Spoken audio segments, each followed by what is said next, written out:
Hi, my name is Evelyn. This is my Airway and Induction video.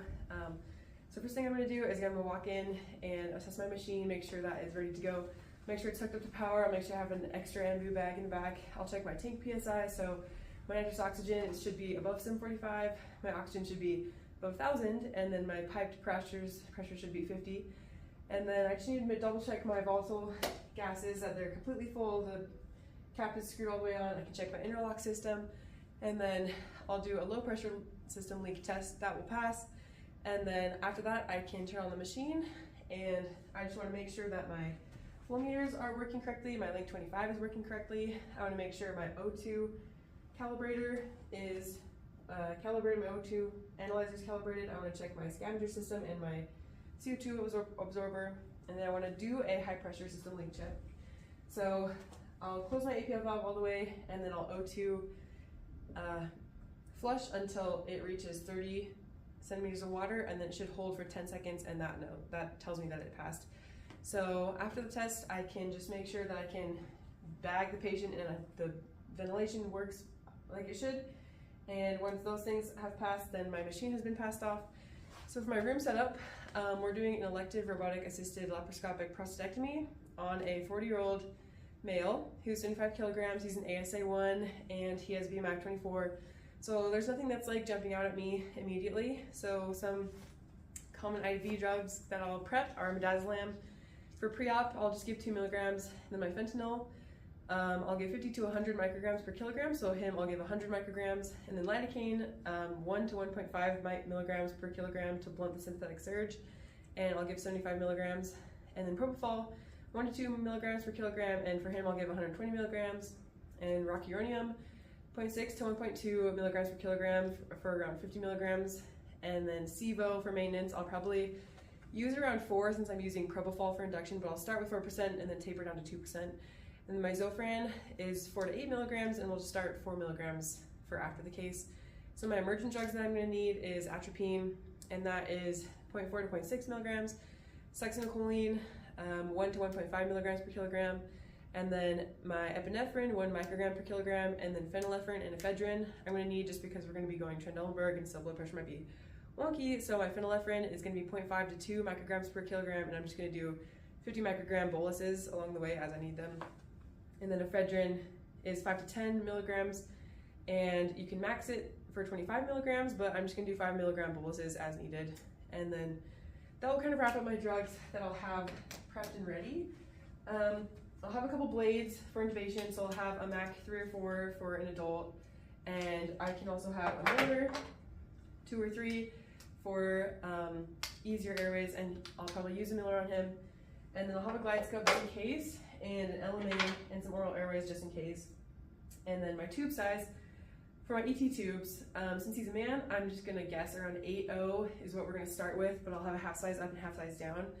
And then I'll have my stylet, I'll have some lubrication jelly for the stylet, and then because he's a man, I'm guessing also 22 to 24 centimeters is what we're gonna secure the tube at the lip.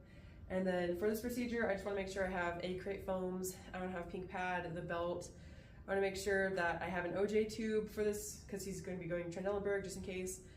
And that is everything that I'll grab at the beginning.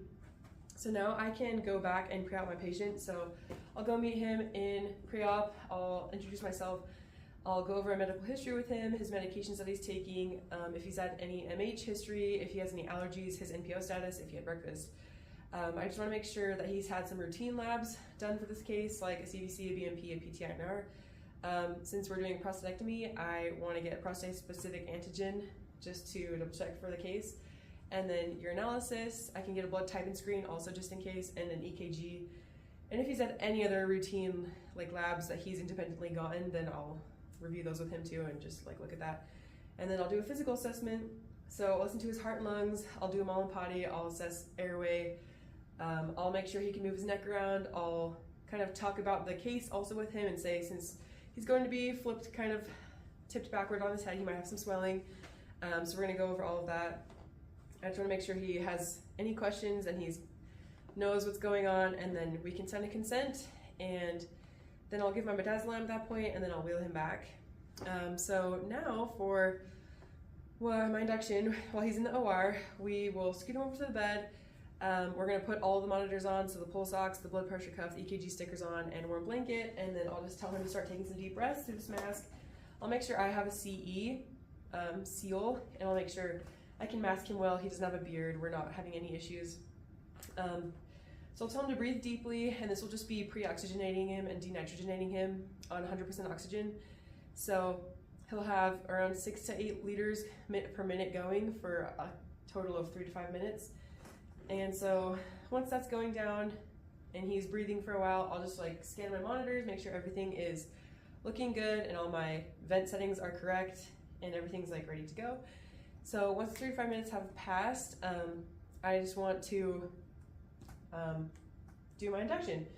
So I can, while he's still breathing, I'll use my 100 micrograms of fentanyl, and then I'll wait a couple minutes. And then after that, he should start kind of be feeling that, and then I can use my lidocaine, my 75 milligrams, and I'll wait 1 to 2 minutes. And then I'll follow that up with my 120 milligrams of propofol. And then once he's in stage 3, and I can kind of test his lid reflex and his pupils, and I can see that he's relaxed, and I'm comfortable that he's relaxed and ready to be intubated, then I'll take this off. I'll grab my styletted tube, I'll lubricate it, and then I'll grab my Miller, actually, this is Miller blade, and I'll just go for intubation. So he's relaxed, his mouth is open. I'll insert it until I can visualize the cords, and then approach the vocal cords with this stylet, and then once I'm close, I'll ask my circulator to take this stylet out, and then I'll push it the rest of the way through these cords. And then once it's through the cords, I can inflate my cuff, and then hook up my circuit, and I will just be holding this the whole time and be checking for misting and chest rise, and I'll be scanning my monitors for ETCO2, and I'll listen to my breath sounds and look at my tidal volumes on my monitors as well, just to make sure it's in the right place. And then if I'm confident it's in the right place, I can secure it. And this guy, we're just gonna secure the tube around 24 centimeters, and so I'm just gonna tape it really well to this patient. So once it's taped, I can use my rocuronium, 50 milligrams, and I can wait for paralysis, and then I'm gonna turn on my SIVO to around 4 if I'm uncertain that he's still in stage 3. I just want to continue that stage 3 of anesthesia.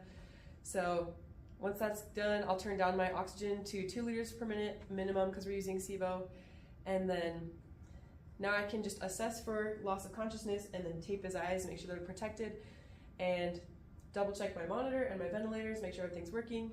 And then positioning for this case, since it's going to be Trendelenburg, I just want to double check that his pressure points are egg crated and protected, his elbows, heels, calves, and his arms are going to be tucked to his sides, but that is going to be my induction for this video.